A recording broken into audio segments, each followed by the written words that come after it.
Thank you so much for being with us here on the YouTube channel and being so generous and courageous to step forward as someone who's willing to share your story with us. And I always have a few things that I say at the beginning of an interview like this. One is that although I am a psychologist and I've been doing therapy with young people for about 20 years now, as you know, you are not my therapy client, but I just want everyone watching this to understand that, and that this isn't a therapy conversation. This is just a conversation among the two of us as people. And one thing that I want to start off this interview by saying is that we did a pivot on the YouTube channel where we started to incorporate this new genre of interviewing people and sharing their stories. And the reason we did that is because of you. So for anyone who's watching and appreciating these interviews, you have Bekah to thank, because we had a few Zoom calls in the past, and in our recent Zoom conversation, just connecting and talking with each other, you just were so awesome to say, like, what I really benefit from is hearing people's stories. And I was like, oh, that makes complete sense. Let's share real stories. So thank you again, Bekah. Yeah, of course. So happy I can be here. Yeah, me too. So I know we've talked beforehand about a few topics that we might touch on, and you've shared that you are comfortable sharing your own personal story. So I'm wondering what feels like a good starting point for this conversation.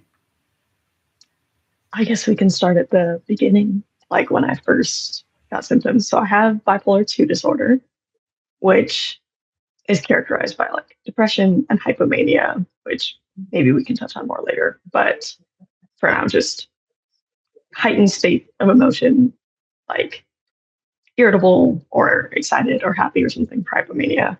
And then depression, pretty classic, like feeling low, apathetic, stuff like that. So I first got symptoms of depression when I was in like fifth grade, probably like fall of fifth grade. So I was probably like 10. And I remember telling my best friend at the time, we were on the school bus. I can't remember going to or from school, but we were on the school bus. I remember telling her, like, I think I'm depressed. Like, this is like heavy, and I like am more sad than I should be. And yeah. And she being like 10, like, you can't really fault her, was like, you're probably not. You're fine. And I don't know, that was kind of like a big step for me to have told someone, and then it didn't pan out. And I kind of just like was like, okay, I guess telling people is not a safe choice. So, and then I don't know, my parents were really stressed at the time. My mom was going back to work, like back to school and to work. She became a teacher, and my dad is an entrepreneur, and his, companies have always been like really stressful, and, so it didn't feel like a good time to need extra help. So I kind of just sat with it for a while, and, would experience depression, and then some reprieve, and then more depression. And maybe I had some hypomania in there, but it's kind of hard to tell the difference between like hypomania and just not being depressed anymore. So that was kind of my life for a few years. And then in eighth grade, I like really liked this guy, and we were like getting closer, and we talked all the time. And I told him about what was going on. And he totally should have told my parents or someone or an adult of any sort. We were like 13. He didn't, which, I mean, kudos to him for like keeping my trust, but definitely tell adults. It's way better if you tell adults. But yeah, so that's kind of when I started to like open up to people, but it still took a long time before I opened up to like my parents or my family, or like was very honest with people. And I got into therapy in eighth grade, but it took a while to find a good therapist that I liked, that I actually like trusted and could talk to. So, but it ended up, by the time I was 18, so my senior year of high school, that's when I finally got diagnosed with bipolar disorder by like a psychiatrist. And that's really when like effective treatment and really trying to like manage this actually started. Wow. I mean, I was taking notes as you were writing, and I was trying to track the timeline of this. So if you started having symptoms at 10 or 11, you didn't actually begin effective treatment that was targeted for your actual mental health condition until, did you say senior year of high school? Yeah. So I was 18 when I got diagnosed. So that's like 7 or 8 years. Yeah, about 7.5 probably. Before you got an accurate diagnosis and then treatment that was targeted. I mean, that is really common for bipolar, though, especially bipolar 2. Bipolar 2 is really hard to diagnose because it looks a lot like depression, and it's kind of hard to track the hypomania.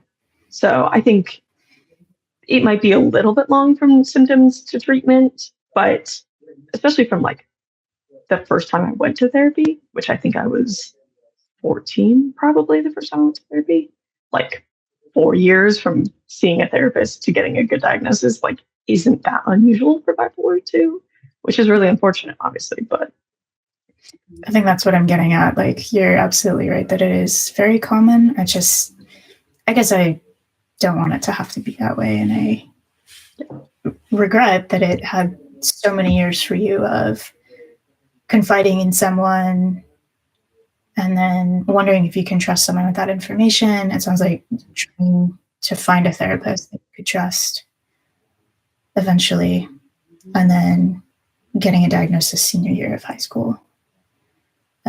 One thing that stuck out to me is that the first people you trusted with what you were struggling with were, well, one person was a friend, and then the next person was someone that you were, I don't know if dating is the right word, but we were like, I don't know.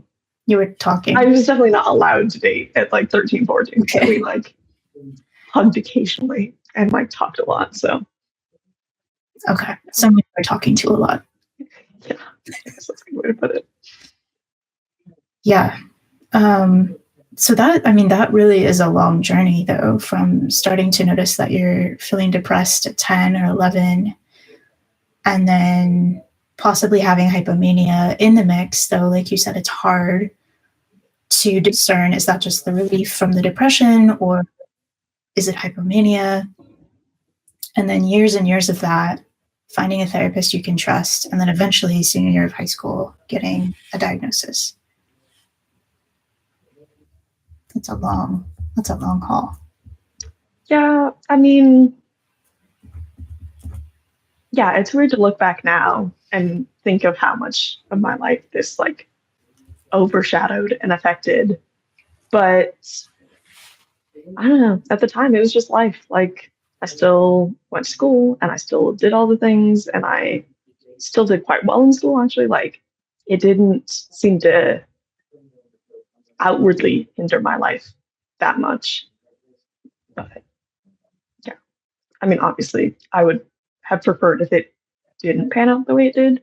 And I hope that maybe we're moving towards that maybe society and conversations are getting better, that maybe the like time of suffering without a good diagnosis and good treatment might become shorter. But I don't know. But I mean, also like, it wasn't that my parents inherently did anything that made it so I couldn't tell them. Like they're safe, loving people, like they're fine. So, but I think that's part of depression. Like it tended to be that one of my main symptoms, which they kind of shifted over time and things change. But when I was like in elementary, one of the main symptoms I had of depression was that like my family didn't love me and that I wasn't like worth the effort that this was going to take. So, which again, like nothing in my childhood like would indicate that, but that's what mental illness does. It can trick you into thinking things that are definitely not true. Yeah. So you had this belief that wasn't true, that your family doesn't love you. And what was the second one? That you're not worth like the effort. Like I knew that it was going to be like, because like there was mental illness in my family. So I knew it was like therapy and meds and stuff like that. And I just knew it was like work. And I didn't feel like I was worth that work. You knew that that was a path that would involve work, and you felt like you were not worth the work involved in that, like therapy and meds. And that was like the depression speaking. Yeah, for sure. Okay. Well, you've mentioned depression and you've mentioned hypomania, and some people who are watching this might know what those can be like for people, but it's certainly different for everyone. So I guess this is kind of two questions. what were your experiences with depression like, and what were your experiences of hypomania like? Yeah, sure. So definitely when I was younger, when the depression like first kicked in, I would cry a lot. I felt like very down, kind of like just very sad, more like kind of worthless. I think I was upset pretty easily. And I don't know, I've always like, not always, but I definitely had like, you know, self harm ideation and like suicidal ideation and stuff like that, that was like pervasive. But yeah. Um, so, and then that's kind of changed as I've gotten older, and it's been more apathy, or just, it's very hard to describe. And I don't know that people who haven't experienced it can fully get it. But especially in high school, just like the psychic pain, like it felt like I was in pain, but it was like my brain, like, and like pain meds didn't help it. It wasn't like that sort of thing, but just like the overwhelming like pressure of like the negative thought spirals and the apathy and the like, you know, depression, and like, I guess describing depression using the word depression probably not the best choice, but like the like all the negative like symptoms and emotions and all that stuff, and just like the pressure of like keeping it at bay and still doing things with life. And I don't know, it was especially like I remember talking to people and just being like, the pain is like so much, but that's not like one of the like listed symptoms of depression. I think it's very hard to understand what it might feel like unless you've had depression, but it's the thing I can most closely equate it to is pain. So, and then suicidal ideation ebbs and flows, like thoughts of self-harm stuff ebb and flow. But it's definitely more apathy as I've gotten older and just not feeling anything. And then hypomania, it depends on the time. When I look back at being younger, I wonder, I know I had a reputation in my family of like complaining a lot. Like I was very irritable all the time, which is a symptom of hypomania. And I can't really parse out, like, was I hypomanic? Was I just a bratty child? I don't know. Like it was a long time ago. But that's definitely something that I'll notice when I'm hypomanic nowadays, that like, especially people I'm close to, like really annoy me. Like I'll get in fights with my parents or my siblings or something like that about stuff that like otherwise would not bother me near as much. And that can be it.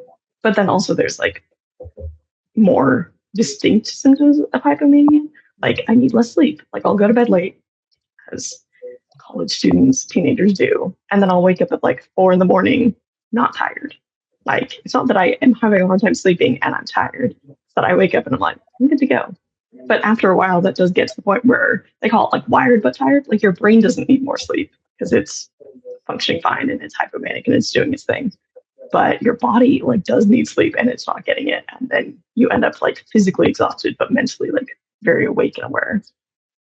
So, but I also get symptoms of hypomania sometimes that are like very elated. Like when I got put on antidepressants before we knew I had bipolar disorder, like 4 days later, which is very obscure. You don't normally get like benefits 4 days later after you start antidepressants. It takes weeks, if not months, to like get the full effects. But it was always like 4 days later, I'd be like, the world is beautiful. It's wonderful. What have I been missing? Like I'd be like very depressed. And 4 days later, I was like, this is wonderful. Like life is amazing. How have I been missing this?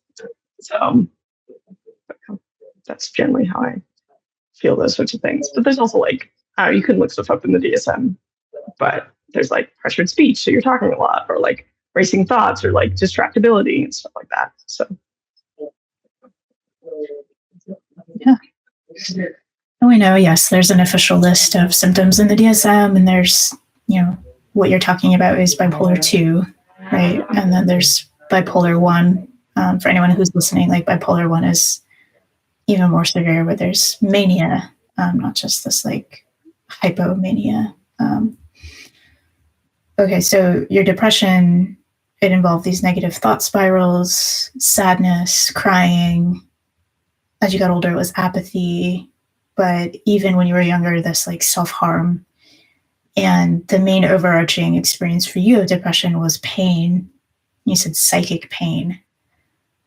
And I think that's such a it's a poignant way of saying what you were going through. And my question about that depression piece was like, did you understand any type of reason or why for the psychic pain that you were having? I mean, sometimes it seemed like it might be correlated to something. Like we often talk with bipolar that you have like a genetic predisposition, but then there's some stressful event that like triggers the onset. So, and I worry by saying what my onsets were that it's going to seem like they were avoidable or something, or that someone did something wrong. But to a 10-year-old, any sort of life change can be stressful, and things are unavoidable and things happen.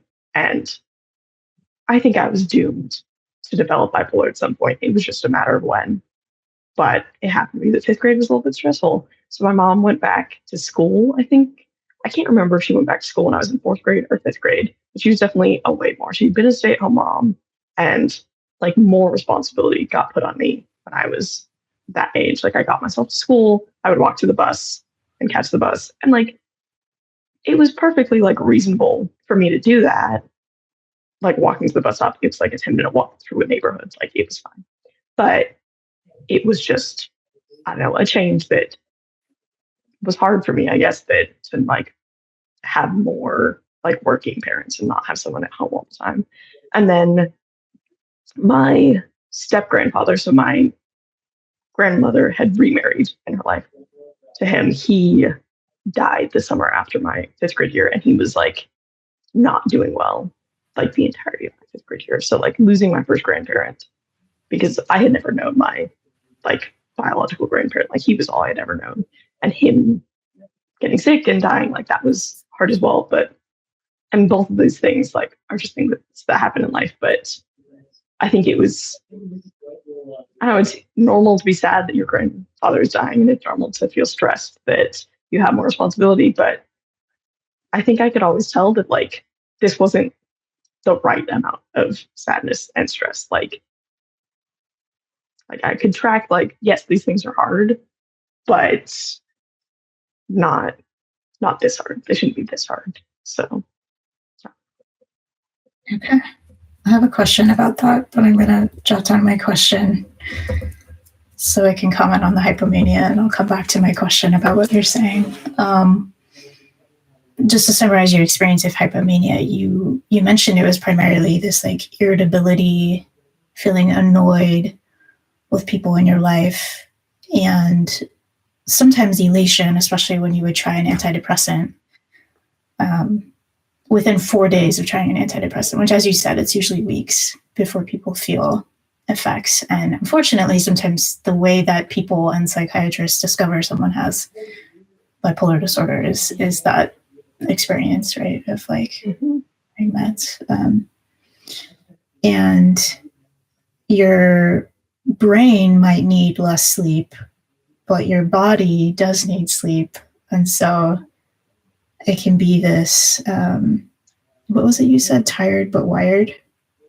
Yeah, or wired but tired. You can put either word. Oh, wired but tired. Okay, got it. Wired but tired. Yeah. So I just wanted to highlight what you were saying, because it's totally possible that people might be watching this and wondering if they have bipolar disorder or if a family member does. And it is different for everyone, but I think so many people can benefit from just hearing what your real lived experiences were of this. Resonate. One note on that actually is like my junior year of high school, I probably was hypomanic, or maybe like mixed, having like some depressive symptoms, some hypomanic symptoms, which is a thing that can happen, because I took 5 AP classes, like, and I got straight A's that whole year. And I was like very busy. I had extracurriculars. I had a lot of like musical groups, which require like a lot of practice. And I remember that like I like would go to bed at like 11 and wake up at 5, which isn't like a drastic shrinking of sleep. Like with mania, you can be like 2 or 3 hours and you're fine. I've never had quite that, but hypomania, like I'm the type of person that normally needs like 9 hours. So 6 hours is significant. But yeah, like she was just like grinding every day. And like it didn't catch up to me the same way I think it should have, or like maybe would for other people. And like at the time, it's just like, okay, well, this is great. I'm taking a lot of hard classes and I'm doing great. And like, I don't know, it's hard to see it was hard to see at the time that like maybe this is actually like a sign that something is wrong. It would be hard to see this might be a sign that something is wrong when you're taking 5 AP classes and you're able to do that on 6 hours of sleep. And from what you're saying, it doesn't sound like the sleep debt was accumulating or somehow catching up with you. Yeah. And I don't know, you're talking about it, and I think a hard piece is like, there might be advantages to having hypomania. I hate to say it that way. I'm not trying to be insensitive, but like, no, but that's totally a thing, that the highs can feel really good and be really nice.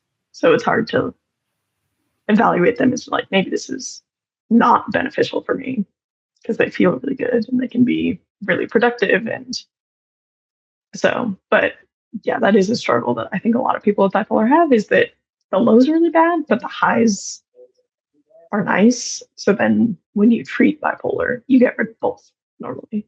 And obviously getting rid of depression is very nice. And no one really wants to live in depression, but then you lose the higher highs that maybe you did like, and that can be hard to like parse out.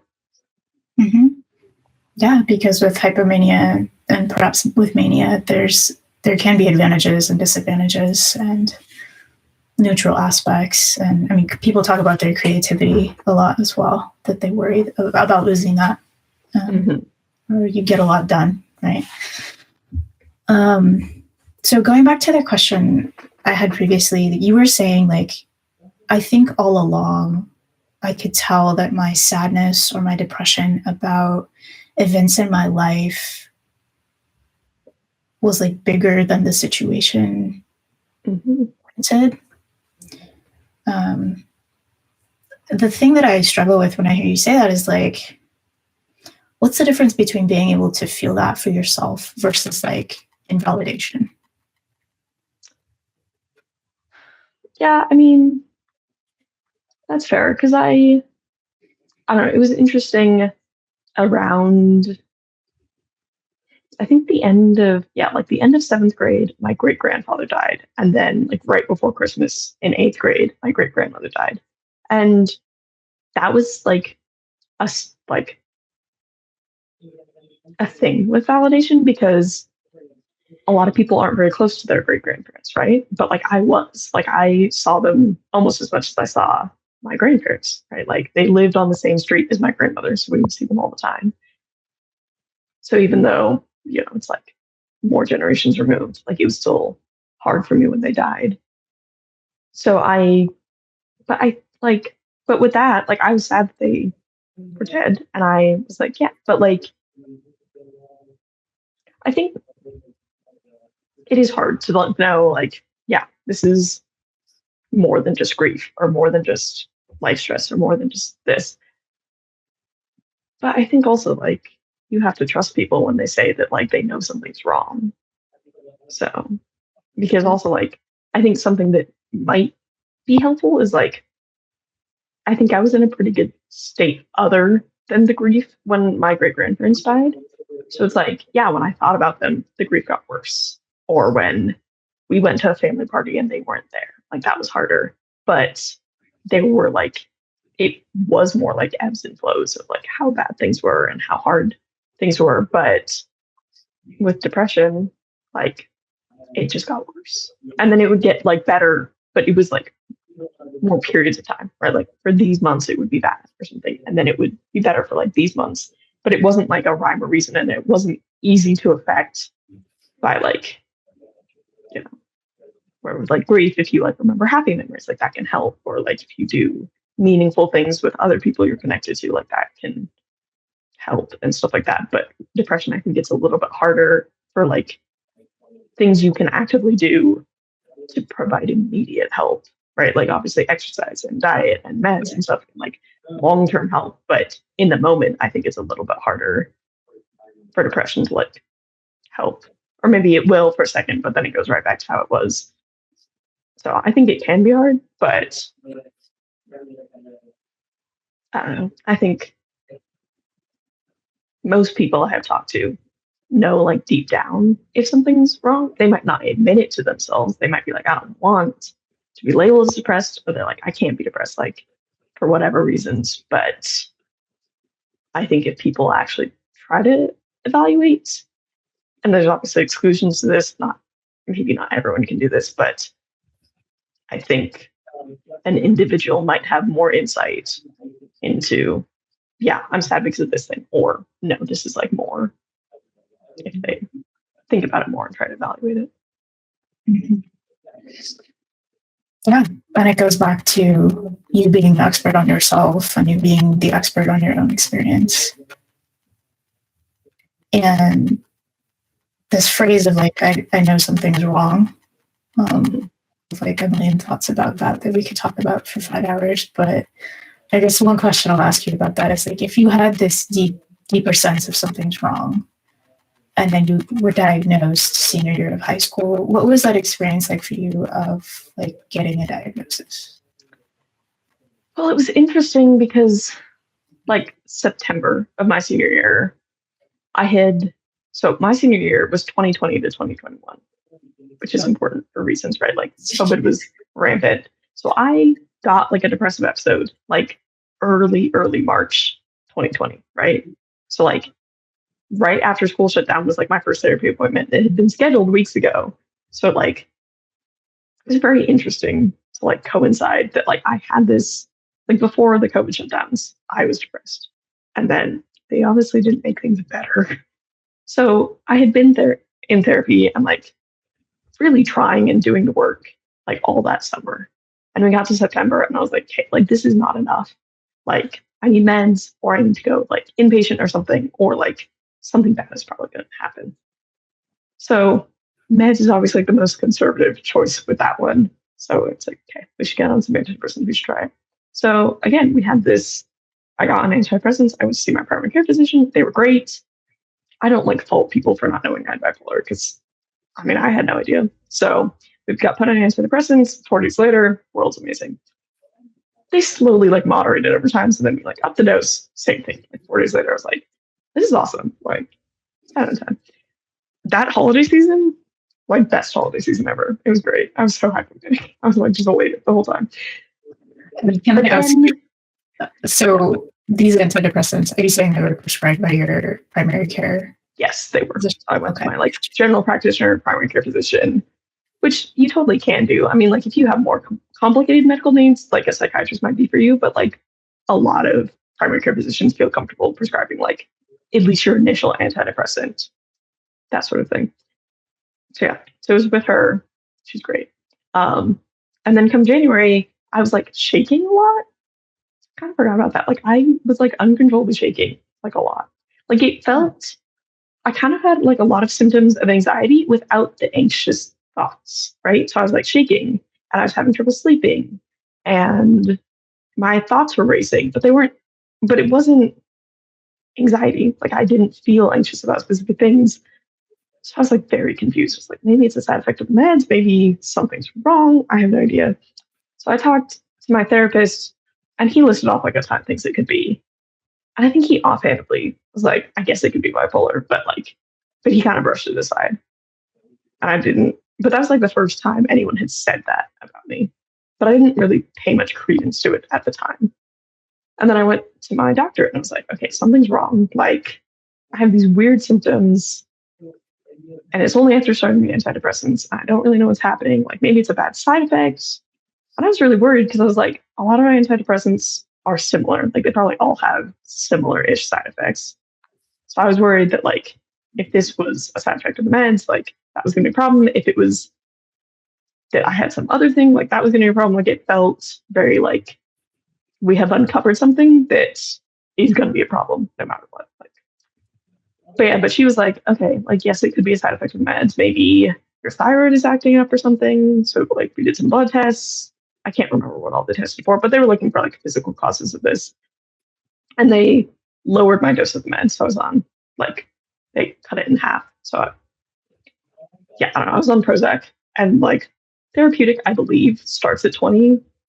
I was at 20 and they like cut it back to 10, but I had effects on 10. So I don't know. I'm a lightweight when it comes to meds.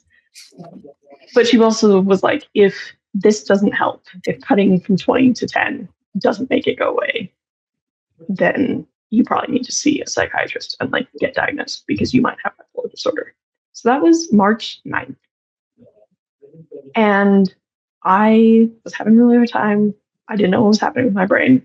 And I had some great teachers. So I talked to some of them about it. And one of them was like, you need to get into a psychiatrist like right now. Like you should just get in. Wait times are terrible. Like you should just schedule some appointments.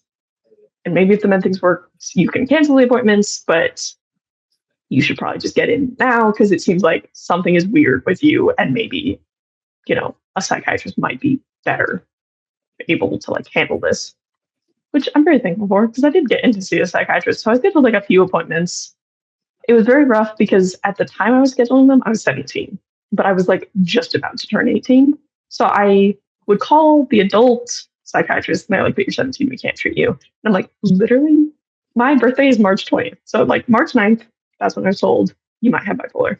March 20th, I was going to turn 18. But I was scheduling in those like 10 days, 11 days, I guess. And adult psychiatrists were like, you're not 18, we can't treat you yet. And adolescent psychiatrist is like, we can treat you until you graduate high school in May, but we can't treat you after that. So it was kind of a hassle. I eventually got some people to like, so I scheduled some appointments, turned 18 on March 20th. It's a weird birthday. And then March 30th, which is actually World Bipolar Day, I got diagnosed with bipolar. So you were diagnosed with bipolar disorder on Bipolar Awareness Day? Yeah, I think most people call it like World Bipolar Day, but yeah, March 30th, which is Vincent van Gogh's birthday. That's why it's Bipolar Day, because he was believed to have bipolar, is the day I got diagnosed. So one of my friends pointed that out to me, and I like texted her and be like, I have bipolar, and she's like, it's World Bipolar Day. I was like, crazy. It's World Bipolar Day. You were diagnosed with bipolar disorder. What was it like for you to actually like hear that diagnosis officially? It was interesting because I had like a video call. Like that was my psychiatrist appointment. I was out of town. I was driving with my aunt and uncle from New Mexico or Tucson. I can't remember where they lived at the time, but out of state, back to Utah. And we were at like some park in some random city. And I was like sitting outside at the psychiatrist appointment, but it was like when I could get in. And it, like, I don't know, I feel like I remember that it was kind of like very matter of fact. Like he asked me a lot of questions. And I don't know, it's very weird getting diagnosed like with someone you just met. So, because they ask a lot of questions and it all feels very personal. But I tried to answer them honestly as possible. And he was like, okay, well, you have bipolar 2 and generalized anxiety and social anxiety. I was like, cool. So we talked a little bit about like meds and stuff, and he sent in some prescriptions for things. But I don't know, like those like 21 days had been like those were very hard, but then getting diagnosed was like a mix of emotions because it definitely felt permanent. Like, okay, well, like it felt like a more permanent of some of the options of what could be going on. But also it felt like I finally understood, right? One of my friends, I don't know, teenagers are not the best at handling stuff like this, or at least my teenage friends were not. So I had a really hard time those like 3 weeks of thinking like, do I have bipolar? Do I not? What's going on? Do I want to have bipolar or not? And then also like my hypomania was really bad because it was like medication induced. So it was like worse than it had ever been. So I like had a really hard time focusing in class, and I was kind of, I don't know, just like couldn't chill, I guess. Right. And some of my friends, which they've apologized now, kind of like made the point that like maybe you freaking out about it is making it worse. And I was like, well, I would love to not freak out about it. That is not entirely within my control. But one of my friends, he asked, like, what do you want the answer to be? Like, because a lot of people had kind of framed it as like, well, I hope you don't have bipolar, right? Like, because bipolar is this bad thing that people don't really understand. And I mean, it's not bad, but like it's viewed as this like big thing and it's this big deal. And people are like, well, obviously you don't want that, right? Like you'd rather it be something more minor or something different. But he asked, like, what do you want it to be? Like, what do you hope the answer is? I was like, honestly, like getting diagnosed with bipolar, because it would just make everything make sense. It seemed more straightforward than like your brain's just weird and you don't react to antidepressants correctly. Like that felt harder to deal with perhaps than like bipolar. I was like, I know that there are other treatments for bipolar. I just haven't been put on them. So like if I have bipolar, maybe like those other treatments will work right. And then and also it's just like after like these 7.5, 8 years, whatever, of like not understanding what was going on and being diagnosed with a ton of different things that never really quite felt right. The idea of getting diagnosed with bipolar was like, okay, this makes sense. And it would answer so many questions. So then when I got diagnosed, I mean, it was still a mix. Obviously, you don't really love being told that you have 3 different mental illnesses that are probably with you for life. But it felt more like a beginning of like opportunities. Like, okay, things can actually get better now that we have this answer, rather than like a death sentence or something, right? Like it felt more opportunistic than, limiting. Okay. So 3 diagnoses at once, sitting outside on a Zoom call with someone you just met who's asking a lot of very factual and yet personal questions. And trying to process all the mixed emotions and questions of that with your teenage friends, which is a hard thing to process for anyone. Mm-hmm. And I appreciate your friend's question of like, what do you wish the answer would be? And it sounds like for you, bipolar disorder was kind of a like, make it make sense explanation that resonated more than other explanations in the past, or at least gave you the opportunity of like something could be better now that we've given it this language of bipolar disorder. And you also mentioned generalized anxiety disorder and social anxiety. Mm-hmm. And you've mentioned medication a few times. We know that you tried, was it 2 different antidepressants, Prozac? It was just the one. So I tried. Okay. So I got put on Prozac, and then it mostly treated like the depression. It sent me into hypomania, actually, but then it didn't quite treat the anxiety. So they were like, if you up it more, it might treat the anxiety as well, because antidepressants can be used to treat anxiety, but generally at a higher dose. So that's why we upped it, and then it made the hypomania worse. So then we backed off. Then I got my diagnosis, and then the world of meds really opened. Tell us about the world of meds. Yeah, so bipolar especially is one of those that you really need like a medical treatment, right? Like I definitely know of people who have bipolar and meds don't really work for them, and they manage through like therapy and like good social skills and really being in tune with what their cycles are doing and stuff. But for the most part, most people end up on meds or some sort of like medical based treatment, like TMS, ECT, talk about diet later. But yeah, but there are a lot of different options for meds. So there's like the mood stabilizers, like lamotrigine or lithium or sodium valproate. And then there are antipsychotics that obviously were made, I guess, with the point of treating psychosis, but bipolar and schizophrenia kind of are cousins, maybe. So antipsychotics can also be used for like mood, bring you down, or dealing with depression. So lamotrigine is the like least side effect heavy of the drugs, from what I know. but it works the least, maybe not works the least, but it doesn't have like a great success rate, but it's very safe. You can take it like during pregnancy and stuff. So people tend to like to try it first because if it works, then that is great. And then you can take it for like life and it isn't as harmful maybe as some of the other ones. So we tried that first. It's interesting though, because you can get Stevens-Johnson syndrome, or maybe just Stevens-Johnson syndrome, but there's this like skin condition, or at least it presents as a rash. That's how it comes up. But I think it does other things that can kill you, and you can get it from lamotrigine. Okay. So they start you really slow. So every 2 weeks, for me at least, every 2 weeks I had a med change. So it was like 25 milligrams, and then a week later, 2 weeks later, it was 50, and then 2 weeks later, I think it was 100.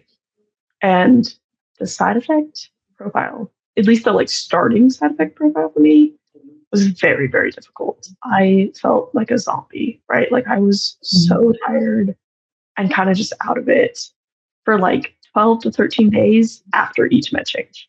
So I had a med change every 14 days, and I felt kind of like a zombie and like couldn't really function very well for like most of those 14 days. Yeah, it was really hard. And I mean, some of my teachers pointed that out to me. They're like, "You like okay? Like you seem not well." It's like but yeah. So I kind of coasted through the end of my senior year, while like changing meds a lot. But so I stayed on the 10 milligrams of Prozac. I'm not entirely sure why. I think because it was doing some antidepressant stuff and they didn't want me to like plunge back into depression, and they were hoping that the mood stabilizer, then you could do like mood stabilizer and antidepressant, and then it wouldn't send you in hypomania. So I did come out of hypomania, but it's hard to tell if that was like I just naturally cycled out of it, or coming off of the 20 milligrams down to the 10 caused it, or maybe the mood stabilizer caused it. But I didn't stay out of hypomania. So I like started lamotrigine like March 30th or maybe 31st when I got back in town. And then like 2 weeks later, upped it, 2 weeks later, 2 weeks later. So I was like halfway through May by the time I was like done adjusting it. And it was like the end of the year, like graduation parties and stuff like that. And I don't know, I was like faced with the train wreck my senior year had been. And then I went on this senior trip with some of my friends to Park City, which is just like this cute little, it's not that little, this cute city, like in the mountains, kind of near where I live, that has like outlet malls and just, it's very pretty and stuff. So we went up there and I got so hypomanic again. Like, and it wasn't, I don't know, my friends were very nice about it and it wasn't like a huge deal, but I was like, okay, so clearly the lamotrigine at the current dose at least is not working. So we upped it again to 200, I think, and it didn't work again. So it's like, okay, so maybe starting lamotrigine and your hypomania subsiding were not actually correlated. So then we talked about like, hey, do you want to try an antipsychotic next or lithium next? Lithium's kind of the gold standard of bipolar, but it's really hard on your body, right? Like it can cause brain damage, kidney damage, liver damage. Like it's really hard on your bodily systems. And often after like a couple decades or something, like you have to come off it just because it has destroyed your kidneys. So I was a little worried about that. Didn't really want to do that. It sounded kind of scary. So I tried an antipsychotic, risperidone. And it was, I don't know, I got like, I don't know if it like sent me into depression or if it just like gave me a ton of like side effects like that. But it was really hard to be on, and it killed the hypomania. I was not hypomanic anymore, but it didn't seem sustainable. It didn't get me to like an even state. It got me like pretty low. So that wasn't working. So then I finally tried lithium, and lithium seemed to work. So that was nice. I think I was on lithium and lamotrigine, but I think I had gotten off the antidepressant at that point, but kind of always switching meds and trying to find something better. But then lithium seemed to be good. I was on a pretty low dose. as I said, kind of a lightweight when it comes to meds. I don't generally need a lot for effects. And that's kind of where I lived for a while, just on lithium. And life was still not awesome. It still was, I still had like some semblance of cycling, but it was definitely not as severe. And lithium, for what it's worth, is a great anti-suicidal. Like that's actually one of its great things. So that was quite nice in my life, at least, that even when I got depressed, like it kind of cut the suicidality, which I think is one of the harder parts for me. So I still feel great, but I had milder episodes and I didn't have to deal with as many of the like really distressing negative thoughts. But yeah. So I stayed there for a while. We can maybe talk about what college was like, but eventually, my junior year of college, I had to try a lot more meds, and then I really got to survey the world of medication. Okay. So I'm counting 1, 2, 3, 4 medications so far, maybe. For the bipolar, yes. But I think I also got put on I was put on Klonopin, I think, as like a rescue med for anxiety. So it's a benzodiazepine. So it's more wary of that.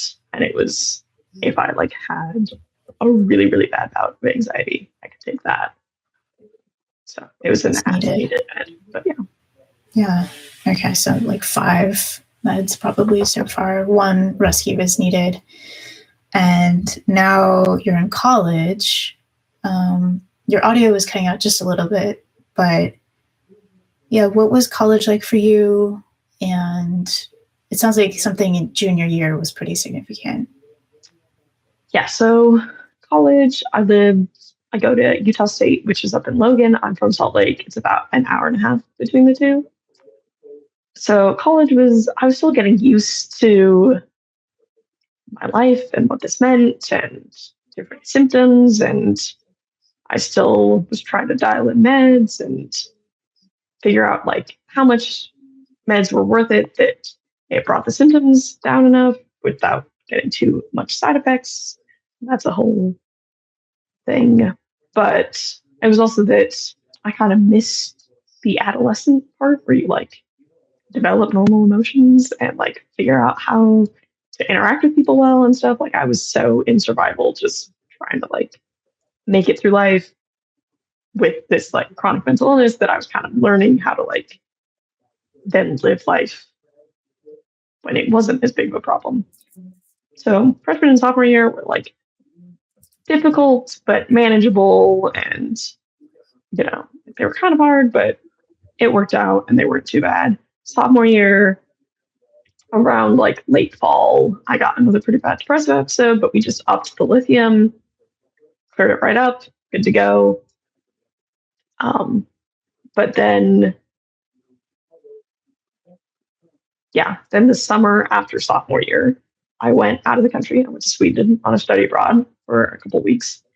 And I think something about the like jet lag and time change and increased daylight kind of, set me out of stability. So then like over the summer, there's also some like family stuff that happened. My sister got really sick and it's kind of just a stressful summer, but I was not as stable as I wanted to be. So I was like, clearly the amount of lithium I'm on and just lithium is not working enough.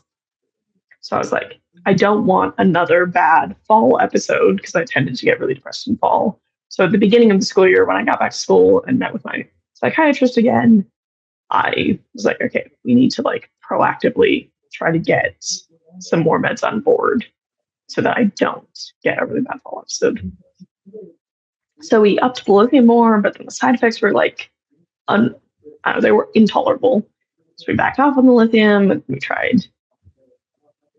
Actually, then I like switched psychiatrists because that, like I had met in like September and I wasn't going to get back in until like almost Thanksgiving or something. And that felt too long for me. So I got like a different psychiatrist and we tried some things with that psychiatrist. And then I switched again because I wasn't jiving well with her. And But over the course, we tried like Vraylar and Abilify and added like Seroquel for sleep and hydroxyzine for anxiety and all these different meds.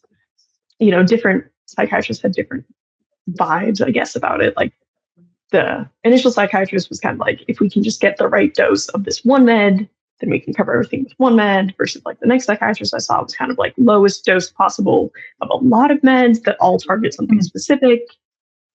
And then the psychiatrist I ended up with, who I'm still with now, I guess she's a psychiatric nurse practitioner, but psychiatric medical professional, kind of tries to balance the two of like having enough meds that you don't have to be at super high doses of all of them, but still trying to not have like a huge plethora. So I tried a lot of different meds my junior year, and like end of fall semester my junior year, I talked to one of my professors about like maybe taking it incomplete because I just felt so like my memory was not great because of the meds I was on. Like the side effects were really getting to me. And we had all open book tests, and then the final was closed book. And I was like, I'm going to fail the final. Like, I can't remember anything. He kind of like encouraged me, and we did fine. I succeeded in his class, and I didn't take it incomplete, but it was starting to get in the way of school. And then spring semester, we were still like trying different meds. I tried like lorazepam and then Caplyta, which are some quite new antipsychotics. I think they both come out in the last like 5 years. So they are less like tried and true, but they also tend to have like less side effects, which is nice. So eventually, by the end of the year, I was like kind of maybe getting good enough like coverage and treatment, but I still ended up taking an incomplete in one of my classes because I don't know, just like trying to keep up with everything. And I had this huge project and this huge final to do. And then I got a kidney infection, which is unrelated, but I called it quits. Oh, jeez. I was taking an incomplete. My professors were all so lovely. I talked to them like throughout the semester about getting different accommodations and trying to like make it work. And they were all wonderful and tried their best, but I just couldn't finish that class at that time. So I took it incomplete and then got to the beginning of summer and I was on like entirely different meds than I had been on at the beginning of the school year. I mean, not entirely different. I had tried a lot of different meds and I was on like 4 meds with 1 as needed. So I was on like 5 meds total. And I was like, okay, I could live life like this. If this was how my life was going to be, I could do it. Like I could make it through life. I could do school like this. I could work like this. But I wasn't like thrilled with where I was at, but it was okay. It was fine. Yeah, so that was kind of like junior year. And throughout junior year, I'd been hearing more about like metabolic therapies, right? Like the medical ketogenic diet. And I thought they sounded interesting. This YouTuber I follow had seemingly sent her schizoaffective disorder like into remission with keto. And I was like, it's the summer. I'm going to move home, buy groceries on my parents' dime. Maybe now's the time to like try that and see if it works. And if it doesn't, no harm done. And if it does, great, because the meds are not working as well as I would like them to be. So I, like, around Memorial Day, I had like a trip in May that I didn't want to deal with keto on. And then at the end of May, I started keto. And for like June, July, August, before I went back to school, I was very strict on keto, trying all the things. And my symptoms did actually get better. Like the residual symptoms that my meds weren't cutting got better. My side effects got better. And then I was able to actually start dropping medications. And that's kind of where I'm at now. I'm like halfway through my senior year of college. And that's kind of what I'm doing for treatment at the moment. Wow. Okay. So that you've had quite a journey through the world of meds, as you said. I've been writing them down as we go, and I even then feel like I'm not tracking all of them. But so right before you started the keto diet, keto nutrition, how many meds were you on? And then how many have you been able to go down to? Yeah. So in May, I was on lithium, gabapentin for the anxiety the lithium caused, because that's how that works. Caplyta, which is an antipsychotic that's specifically approved for bipolar depression, and then Wellbutrin, which is kind of an interesting antidepressant. It's not like a lot of other antidepressants, which can make it good for bipolar because it maybe won't trigger mania as much, to kind of like further try to like bring up the depression a little bit. And then I was on Valium as needed because we had switched from the Klonopin because Klonopin like just lasted too long and I was like tired forever. And Valium has a shorter half-life, so it got out of my system faster. So I was on 5. At the present moment, I am now on 2, just the Wellbutrin and the Caplyta. So I don't ever have need for the Valium. I guess I technically still have it, but I haven't used it in months. So I kind of count it as not being on it anymore. And then I've gotten off the lithium and the gabapentin kind of at the same time, like stepping them down concurrently. Wow. That is something that we don't hear as often in people's stories and conversations about mental health, is that they were able to cut back on their medication. Mm-hmm. And you and I have talked about keto before, and we've talked about medication before. And, you know, one of the things that I've shared is I don't want someone to listen to this conversation and think like, oh, I should just cut back on my meds, or, oh, I should just automatically run and do keto. Definitely not. I feel this responsibility to highlight that you are someone who's been really diligent and conscientious all along to talk to your providers, your care team, as you go and make these decisions very carefully. So anyone listening, like, please don't run with these ideas. Please really weigh them carefully. And you've done a lot of research, from what I understand, Bekah, just about the effects of these decisions and advocating for yourself along the way. Yeah, so I mean, it kind of sparked a little bit. Like, my dad had given me this book that I still haven't finished, actually, called Brain Energy by Christopher Palmer. It gives a good overview of a lot of different like metabolic therapies and a lot of what they can treat and stuff. So it's probably a good jumping off point. I don't know. I haven't finished it though, so I can't fully endorse it. And then this YouTuber who started doing metabolic therapies. But then I did a lot of online research. I watched a lot of videos through like Metabolic Mind, which is a good YouTube channel that is trying to like get metabolic therapies more into the world of psychiatry. I read a lot of articles. I talked to a dietitian like through my insurance, and at like someone was covered that way, and I had no idea how to help someone on keto. Very frustrating. But then I like reached out to my family, and my cousin's like stepsister-in-law, some family relation, I'm not actually entirely sure how they're related, had done keto for years for her epilepsy and is a dietitian. So I like met with her. And then I talked to my psychiatrist, like, what have you heard about this? Are you on board with like supporting and like trying to cut back some meds if this works out? And I talked to like a primary care physician and like kind of brought it up, and they're like, yeah, like you should try it. I mean, we can see what happens. And there are some negative health outcomes sometimes with keto, especially with like cholesterol or something, but they were open to at least trying it and seeing how it went and stuff like that. So I talked to like all of my providers and got a lot of information. I got like a ketone testing device that tests your blood to like make sure I was on track and stuff. But I mean, the real important step there was like that dietitian who had actually been on keto. Like, that was really came in clutch, that she had personal experience and she could give me like, you need to be drinking more electrolytes, and these are like good food options. Like, she sent me a ton of a ton of like handouts of like, what can you eat at this restaurant and what sort of foods can you eat, and here's like some menu plans and stuff like that.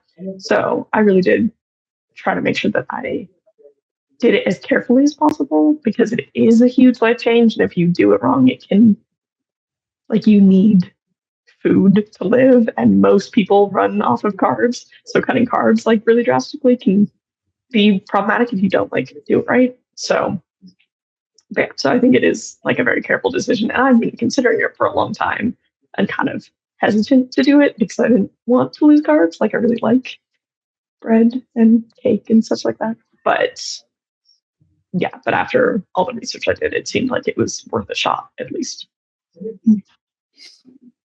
Yeah, you're definitely someone who's done your homework about it before the decision and then was having those really important conversations. It sounds like the crucial person was like the dietitian who had done keto and could guide you through that nutrition. Yeah. So how long have you been doing keto now? Let's see. So like 6 months about. 6 months. Okay. All right. And so where does that bring us to at this point now in your story? Are you in college? You know, what are you working on at this point in your life? What's up? Yeah. So I am in my senior year of college, my last semester. I'm getting a psychology major and a music minor. And I'm currently in the application process. I've applied to some places, have some applications at work, have some interviews lined up with different graduate schools. I'm hoping to go into the field of clinical mental health counseling. So be a counselor, therapist, whatever you want to call it, but like provide therapy to people. And clinical mental health counseling is a little bit more like individual focused. So like marriage and family therapy really focuses on families and systems and how people interact with each other and affect each other. And then social work tends to focus on like communities and structures and resources and all that stuff. And then clinical mental health counseling tends to focus a little bit more on like the individual and maybe what mental illnesses they have or like kind of their own thoughts and behaviors and life and stuff like that. So that's what I'm going for. Hopefully I'll get in somewhere. Stay tuned, I guess. But yeah, so I definitely, whether verbally or not, I've definitely felt a little bit of resistance sometimes from people when they find out that I'm trying to go into the mental health field as someone with mental illness.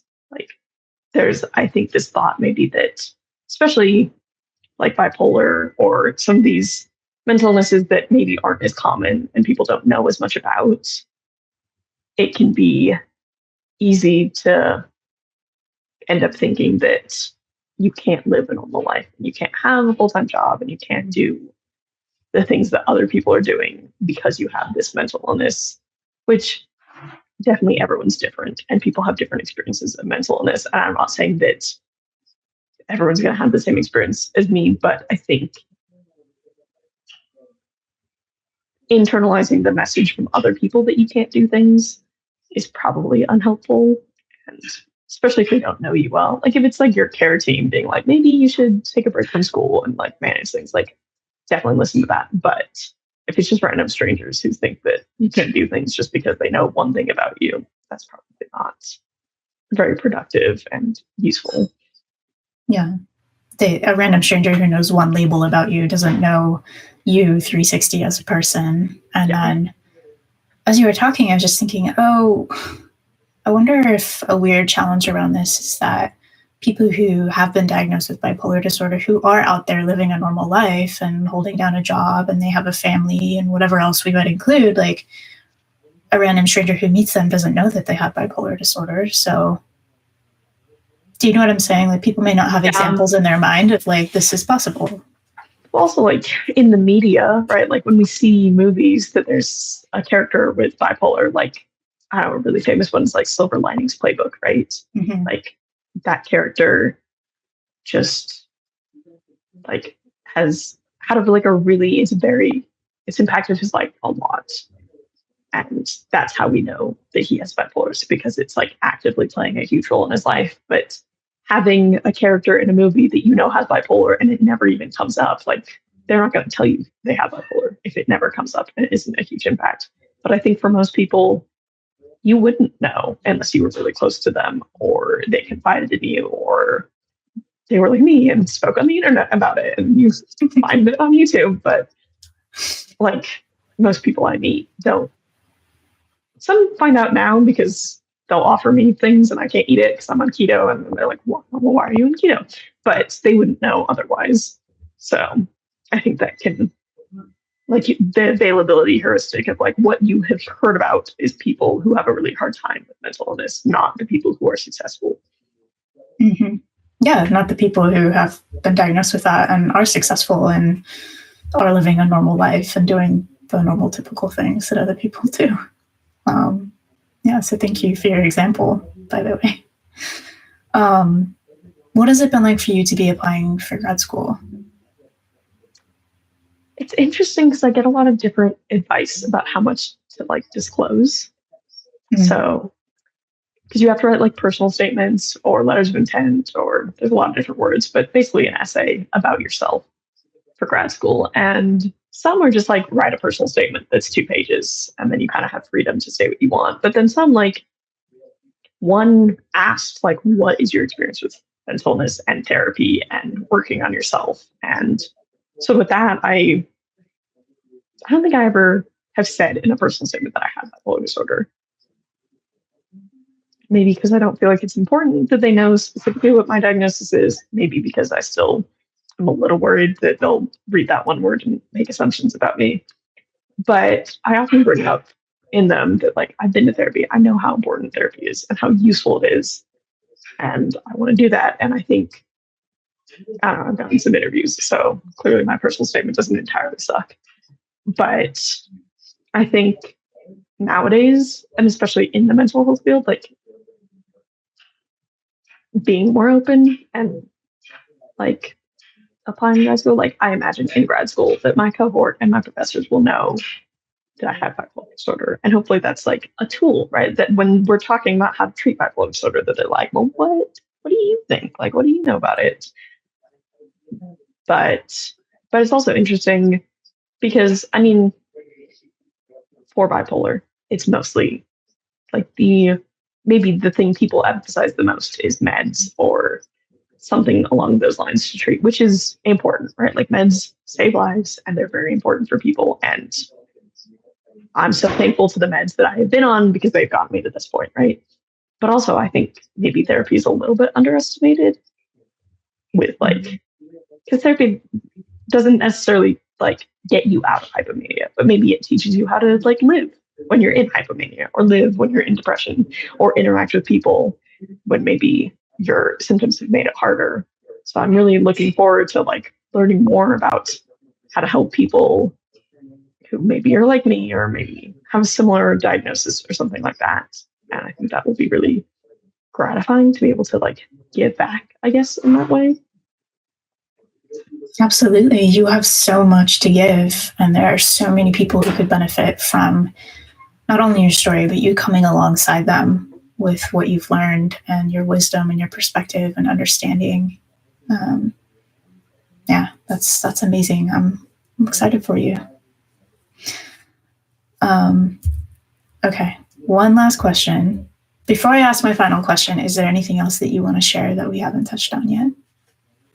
I guess something I want to note is like my journey has looked like my journey, right? And it has gotten me to this point, and I'm very happy for that I have tried the meds that I have or done keto, and like I'm happy with where I am. But I don't want my journey to be like generalized, right? Like people get symptoms at a different time, or their family is a different way, or different meds work for them, or they can't afford or do keto right now or something. Like keto is a really big life change and it's not for everyone, right? And so I like, however, like your life is going, whether you have bipolar or not, like is valid and is fair, and like you deserve to make the choices that are best for you, not necessarily thinking that you should be like me or anything. That might sound self-important, that I think people are going to try to be like me, but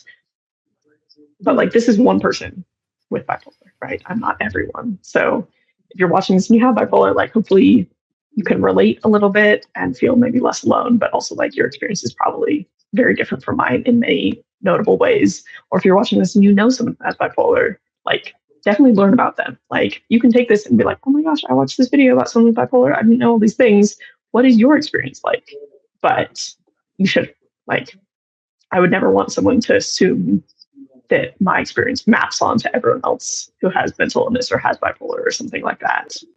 So I hope it just sparks conversations. Mm-hmm. I love that. I love the nuance that you added there. because that's a personalized approach, right? We're talking about people more than we're even talking about bipolar disorder. We're talking about you as a person. And then there are other people who can relate to pieces of your experience.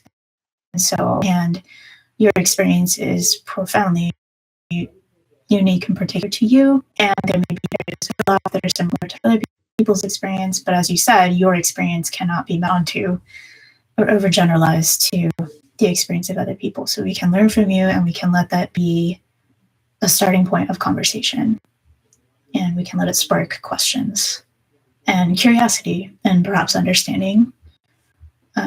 So there's always that tension, right, of like trying to understand someone and holding our assumptions very loosely, very lightly, and not jumping to conclusions.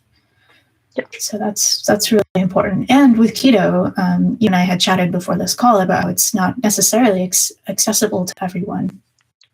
And for some people, it could even be like physically harmful. And so, there's just that caveat as well, that what worked for you doesn't necessarily work for everyone. So that's really caring of you to highlight that. Okay, final question. Broad question. What is something that you wish you knew when you were younger? There's so many things I wish I knew when I was younger, but